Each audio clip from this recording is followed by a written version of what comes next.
আজকে আপনাদের মিডিয়া, আমরা আইনজীবী, সচেতন ছাত্র, আন্তর্জাতিক সম্প্রদায়ের একটা চাপের মধ্যে এই মহিম আজকে ছাড়া পেল। তা না হলে মহিমের ছাড়া পাওয়া খুব কঠিন হয়ে যেত।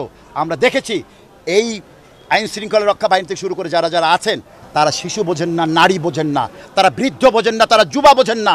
তারা শুধু পিটাইতে পারেন, গুলি করতে পারেন, এবং তারা যদি মনে করেন যে আমরা ধরা দরকার, আমাদেরকে ধরতে পারেন। আশ্চর্য হয়ে গেলাম তো আমরা, যে আমার 35 বছর 36 বছরের ওকালতি জীবনে আমি এরকম ফরওয়ার্ডিং দেখি নাই। একটা নাম দিয়ে বলছে আসামিদেরকে কোর্টে প্রেরণ করা হলো, কি জন্যে? সে এই আবু সাঈদ হত্যা মামলায় তাকে গ্রেপ্তার করা হলো।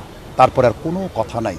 একটা ফরওয়ার্ডিংয়ে গ্রেপ্তার করার পর আইনের বিধানও তাকে জাস্টিফিকেশন দেওয়ার জন্য অনেক কথা লিখতে হবে। সে কীভাবে জড়িত, সে কী করেছে, তার ওভারট্যাক্ট কী, এটা তার সেই অনুযায়ী তার সেকশন হবে। আমার ছেলে অনেক কষ্ট করে, আমি ছোট্ট একটা ব্যবসা করি, ক্ষুদ্র ব্যবসা পার্কের মোড়ে। ছেলে আমাকে সান্ত্বনা দিয়েছে, বাবা তুমি চিন্তা করো না, আমি লেখাপড়া শিখে তোমার সমস্ত কষ্ট আমি দূর করব।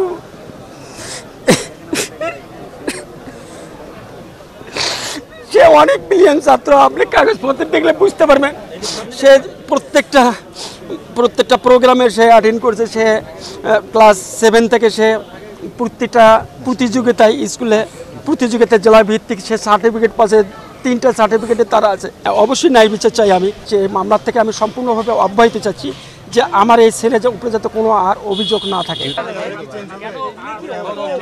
কোর্ট খোলার পর থেকে আমি বাবা সকাল থেকে সন্ধ্যা পর্যন্ত কোর্টে এত দৌড়াদৌড়ি করেছি, আমরা কোনো পজিটিভ রেজাল্ট পাইনি।